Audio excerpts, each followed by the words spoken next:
Hello दोस्तों, आज के इस वीडियो में मैं आपको बताने वाला हूँ प्लाईवुड पर पेंट किस तरह से कर सकते हो और इसके लिए कुछ स्टेप्स हमें फॉलो करने होते हैं। तो पूरा स्टेप आपको मैं स्टेप बाय स्टेप बताने वाला हूँ। तो स्टेप पहले गिनवा लेता हूँ। पहला होता है एक्रेलिक पुट्टी लगाना होता है, जैसे कि मेरे पास यहाँ पर एशियन पेंट की पड़ी है। उसके बाद होता है सैंडिंग वर्क करना, जो हमने पुट्टी की उसे सैंडिंग करना। थर्ड स्टेप होता है कि प्राइमर लगाना होता है और लास्ट में होता है कि अपना मनचाहा पेंट लगाना होता है। तो ये पूरी प्रोसेस देखने के लिए आप वीडियो में बने रहना, आपको पूरी नॉलेज मिलेगी। दोस्तों, वीडियो स्टार्ट करने से पहले अभी तक आपने वीडियो को लाइक नहीं किया तो कर देना और चैनल को सब्सक्राइब भी कर देना। तो चलो अभी हम आगे बढ़ते हैं। तो दोस्तों देखो, हमारे पास ये पूरी प्लाई की एक सीट है, 4x3 की ये सीट हमने ली है। उसके ऊपर मैं एक्रेलिक पुट्टी करने वाला हूँ। तो उसके लिए मैंने सबसे पहले तो ये कुछ ब्लेड्स लेके रखे अलग अलग साइज़ के। ये जो हमारे नॉर्मल आते हैं वो, ये उससे छोटा वाला है, वो स्मूथ वाला है। देखो इस तरह से कैसे फ्लेक्सिबल है। और एक हाफ ब्लेड लिया, ये छोटा डब्बा है तो उसके अंदर से पुट्टी निकालने के लिए। तो सबसे पहले इस तरह से हम पुट्टी निकालेंगे और कहीं पे भी कुछ इस तरह से रख लेंगे। अगर आपको वॉल पर देखनी है कि ये पुट्टी वगैरह हम किस तरह से करते हैं तो उसकी वीडियो भी हमने बना के रखी है, तो वो भी जाके आप देख सकते हो। तो इसे अभी हम थोड़ी देर साइड में रखते हैं और ये ब्लेड से हम जो सरफेस है ना उसके ऊपर मैं आपको पुट्टी करके दिखाता हूँ। तो सबसे पहले जो हमारा ब्लेड है उसे साफ कर लेते हैं, क्योंकि इसे हमें साइड में रखना है।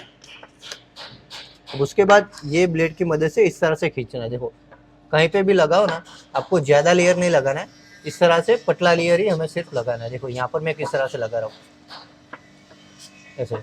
ये पूरी सरफेस के अंदर जितने भी जो प्लाई है ना उसके ग्रेन्स है ना, वो सिर्फ हमें फिलअप करना है। यही हमारा मेन मकसद होता है पुट्टी के लिए। तो इस तरह से हमें पूरा अच्छे से इसके ऊपर लगाना स्टार्ट करना है। अब आपको लगे कि ब्लेड में ज़्यादा हो रहा है तो उसके लिए आप छोटा एक्स्ट्रा ब्लेड लीजिए और इस तरह से कर दीजिए। देखो यहाँ पर मैं ले रहा हूँ, इसमें मुझे लग रहा है कि ज़्यादा मटेरियल है तो ब्लेड में वापस ले लिए। हमारे कोने से है ना जो एजेस, उसे भी इसी तरह से लगाना है। अब आप बोले कि यहाँ पे गिरा है, तो वो कोई टेंशन की बात नहीं है, क्योंकि वो हमें आगे जब एजेस बनाएंगे तब वो अच्छे से फिलअप हो जाएगा, हम वो पूरा हटा लेंगे।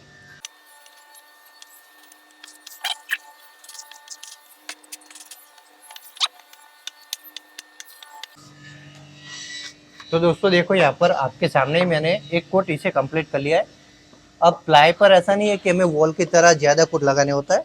प्लाई हमें इसके ऊपर एक्रेलिक पुट्टी या फिर नॉर्मल कोई भी आप पुट्टी यूज़ करो तो इसीलिए लगानी होती है कि जो प्लाई की ग्रेन्स है ना वो अच्छे से फिलअप हो जाए और उसके बाद जब हम पेंट करें तो उसकी फिनिशिंग अच्छे से आए। तो इसीलिए हमने यहाँ पर एक कोट अच्छे से कंप्लीट कर लिया है। अब बस इसे हमें सूखने देना है। सूखने के पहले मैं आपको बता दूं, जैसे कि मैं थोड़ी देर पहले आपको बात कर रहा था कि ये एजेस है तो उसे किस तरह से फिलअप करनी होती है। तो उसके लिए पुट्टी को यहाँ पर लेना है और यहाँ पर देखो, आप नजीक लाओ जी, कुछ इस तरह से जितनी भी एजेस है ना उसके ऊपर पहले इस तरह से लगा लिए और ऐसे हल्के हाथों से आप जितनी भी पुट्टी हो ना उसे इस तरह से लगाते जाना है और निकाल देना है। तो इसी तरह से आप करोगे तो आपकी जो एजेस है ना वो कंप्लीट हो जाएगी। प्लाई के जितने भी छेद वगैरह है वो सब हट जाएंगे। ये मतलब मेरे कहने का मतलब है वो फिलअप हो जाएंगे। अब आप यहाँ पर इस तरह से, आपको ब्लेड से नहीं आता है ना तो आप उंगली से भी भर सकते हो। उंगली से किस तरह से भरना है तो वो भी मैं एक बार आपको दिखा दूंगा। देखो उंगली से भरने के लिए हमें करना कुछ नहीं है, इस तरह से हमें मटेरियल लेना है और ये जो पार्ट है ना वहाँ पे इस तरह से जितना हो सके उतना फिनिशिंग के साथ इसे लगाते रहना है। जैसे कि अभी मैं आपको लगा के दिखा रहा हूँ। देखो ये वाला पार्ट है ना, इसी तरह से एक्स्ट्रा मटेरियल आया वो हमें निकालते रहना है, याद रखिए। और एक बार फिर से ऐसे घुमा देना है। तो ये हो गया ऑलमोस्ट हमारे जो पुट्टी ब्लेड से करते हैं ना वैसे फिनिशिंग के साथ। ऊपर ये जो एजेस बग रही है वो हमारे पास ब्लेड है, उससे मदद से इसे साफ कर लेना है। तो दोस्तों ये पूरा कंप्लीट हो चुका है। अभी इसे हमें सूखने देना है। सूखने के लिए हमें 2-3 घंटे इसे अच्छे से सूखने देंगे, फिर इसके ऊपर हमें सैंडिंग वर्क करना है। तो थोड़ी देर सूखने देते हैं। दोस्तों देखो, यहाँ पर मैं जो पेपर यूज़ कर रहा हूँ ना वो 150 नंबर का पेपर है। इसकी मदद से मैं इसके ऊपर सैंडिंग करूँगा। तो इसे सबसे पहले कुछ इस तरह से हम फोल्ड कर लेते हैं। फोल्ड करने के बाद इस तरह से पकड़ना है और ये सरफेस पे सैंडिंग करना स्टार्ट करना है। तो दोस्तों सैंडिंग किस लिए करना होता है, तो वॉल पुट्टी के जो हमने लगाई ना उसके ब्लेड के निशान वगैरह आए होंगे या फिर कहीं पे गड्ढे वगैरह में कंकड़ वगैरह आ चुके होंगे, तो उसके लिए हमें सैंडिंग करके सरफेस को स्मूथ करना होता है। तो चलो पूरी सरफेस को स्मूथ करते हो और एजेस को भी खास ध्यान रखना है कि हमने वहाँ पर भी पुट्टी लगाई थी तो उसे भी हमें अच्छे से सैंडिंग कर लेना है। अब ये करने के बाद हमें इसे साफ़ करना होता है। साफ़ कहाँ से करोगे तो उसके लिए आप झाड़ू या फिर कपड़े का मदद से साफ़ कर सकते हो। मैं यहाँ पर कपड़े से पूरी सरफेस को अच्छे से क्लीन कर लेता हूँ। ये करने से हमारी डस्ट वगैरह मतलब हट जाएगी, या फिर आप आपके पास जो इस तरह के स्प्रे गन है तो उससे भी डस्ट को हटा सकते हो। अब दोस्तों यहाँ पर जो मैं प्राइमर यूज़ करने वाला हूँ ना, वो वुड प्राइमर है, तो वो मैं गन की मदद से आपको लगा कर दिखाने वाला हूँ। आपको लग रहा है, देखो पहले तो ये सरफेस दिखा दो, कुछ इस तरह से सैंडिंग के बाद पूरी सरफेस लग रही है। अब यहाँ पर मैं स्प्रे लगाना स्टार्ट कर रहा हूँ। जैसे कि मैंने बताया, ये हमारे पास है, वो स्प्रे गन की मदद से वुड प्राइमर लगा रहा हूँ। अब आप चाहो तो इसके ऊपर ब्रश या फिर रोलर की मदद से लगा सकते हो, और वो तरीका आपको देखना है तो ऊपर मैंने आई बटन में दिया है, वहाँ पे जाके आप देख सकते हो। मैंने वहाँ पे डिटेल में पूरा स्टेप बाय स्टेप हाथों से ब्रश और रोलर का यूज़ करके एक प्लाईवुड की सरफेस पर पेंट करके दिखाया, और वो भी बड़े पार्टीशन में। तो देखो यहाँ पर हमने जो प्राइमर है ना, उसे 2 कोट में लगाना होता है। एक पूरा कोट लगा दिया और तुरंत ही जो बोर्ड है उसे घुमाकर मैं सेकंड कोट भी इसके ऊपर लगा देता हूँ। अब ब्रश या रोलर की मदद से लगाओ तो वहाँ पर आप 1 कोट आराम से थोड़ा थिक लेयर में लगा सकते हो। अब इसे दोस्तों कुछ इस तरह से लगेगा। देखो प्राइमर लगने के बाद अभी से कितना फिनिशिंग लग रहा है। इसे हमें 4 से 6 घंटे ऐसे से सूखने देना है, मिनिमम 3-4 घंटे सूखने देना।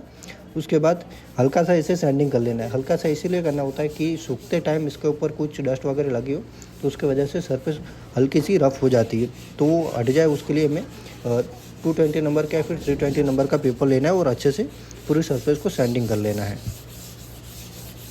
दोस्तों यहाँ तक आपको ये वीडियो पसंद आए तो प्लीज़ वीडियो को लाइक करें और चैनल को सब्सक्राइब भी करें और नोटिफिकेशन बेल भी ऑन कर दीजिएगा। तो चलो, ये हमारा क्लीन हो चुका है। उसके बाद हम इसे कपड़े की मदद से साफ़ कर लेते हैं। तो ये हमने कपड़ा लिया और ये पूरी सरफेस को अच्छे से हमने क्लीन कर लेके, जैसे कि हमने आगे पुट्टी के टाइम किया था। इसके ऊपर अब मैं स्काई ब्लू जैसा कलर है ना, लाइट ब्लू कलर करने वाला हूँ। तो देखो कुछ इस तरह से, वो भी हम स्प्रे गन की मदद से करें। यहाँ पर आप रोलर या फिर ब्रश का यूज़ करें तो 2 कोट में आपको लगाना पड़ेगा। 1 कोट लगा दो, फिर उसे थोड़ा सूखने दो, उसके बाद सेकंड कोट लगाओ तो फिनिशिंग अच्छे से आ जाएगी। या फिर आप स्पंज रोलर का यूज़ करना तो स्प्रे जैसी फिनिशिंग आपको मिल जाएगी डिटेल में। अब देखो यहाँ पर मैंने कुछ इस तरह से पूरा जो एक बोर्ड है ना, 1 कोट लगा लिया है। अब इसी तरह से हमें इसे मैं बैक साइड भी लगाऊंगा, क्योंकि मैंने चारों तरफ और चारों एजेस पे किया है। नीचे देखो हमने कील वाले लकड़ी के स्टेप्स रखे, जिसके ऊपर मैं रखूँगा तो सिर्फ जो कीले ना उसके निशान आएंगे। अभी ये वाला बोर्ड है, यहाँ पर भी मैं आपको लगा के दिखा रहा हूँ। तो देखो यहाँ पर भी हमने पहले एयर की मदद से डस्ट वगैरह हटा लेंगे और फिर ही आगे का जो कलर है ना वो लगाएगी, क्योंकि ऐसा नहीं करेंगे तो फिर से वो प्रॉब्लम होगी डस्ट वाली। तो देखो यहाँ पर पहले एक बार फिर से गन को सेट कर ली मैंने। अब लगाना स्टार्ट करता हूँ। कितना ईजी तरीके से ये स्प्रे की मदद से लग रहा है। और हाँ दोस्तों, आपको मैं बता दूँ, आपको इलेक्ट्रिक स्प्रे गन वगैरह चाहिए, क्योंकि ये तो मैं अभी यूज़ कर रहा हूँ कंप्रेसर वाली, पर आपको इलेक्ट्रिक वगैरह चाहिए तो मैंने डिस्क्रिप्शन में उसकी लिंक वगैरह दी है। सारी जो पेंटिंग किट है ना उसको वहाँ पर, तो वो आप खरीद सकते हो और वहाँ से ये पूरा काम कर सकते हो अपने हाथों से ही। तो ये था पूरा वीडियो। यहाँ पर मैं आपको इसकी जो लास्ट फिनिशिंग है वो दिखा के वीडियो को एंड करूँगा। और साथ साथ में देखो जो बॉर्डर है ना, वहाँ पर भी यही कलर किया तो किस तरह से पूरी अच्छी तरीके से लगा। एक और बार मैं बता दूँ आपको, यहाँ पर देखो हमने बताया था ना कि 2 कोट करना पड़ता है, स्प्रे की मदद से भी मैं वो कर रहा हूँ। तो ये पूरी वीडियो में कुछ भी आपको पूछना चाहते हो, जैसे कि आपको कुछ डाउट रहेगा कि मुझे ये समझ नहीं आया या फिर कुछ और पूछना चाहते हो, तो कमेंट कीजिए। अभी मैं पूरी कोशिश करूँगा आपको जवाब देने की। और बाकी पेंटिंग रिगार्डिंग जितने भी वीडियो देखना चाहते हो, जैसे कि पेंट कैसे करें, पॉलिश कैसे करें, वाटर प्रूफिंग कैसे करें, या फिर अनबॉक्सिंग वगैरह वीडियो, तो चैनल पर जाइए, वहाँ पर आपको पूरा अलग अलग प्लेलिस्ट मिल जाएगी या फिर बहुत सारी वीडियोस मिल जाएगी जो कि हमने पहले से बना के रखी है। तो चलो यहाँ पर ये वीडियो को एंड करते हैं, मिलते हैं आने वाली वीडियो में। तब तक के लिए बाय बाय, धन्यवाद और अपना ध्यान रखना।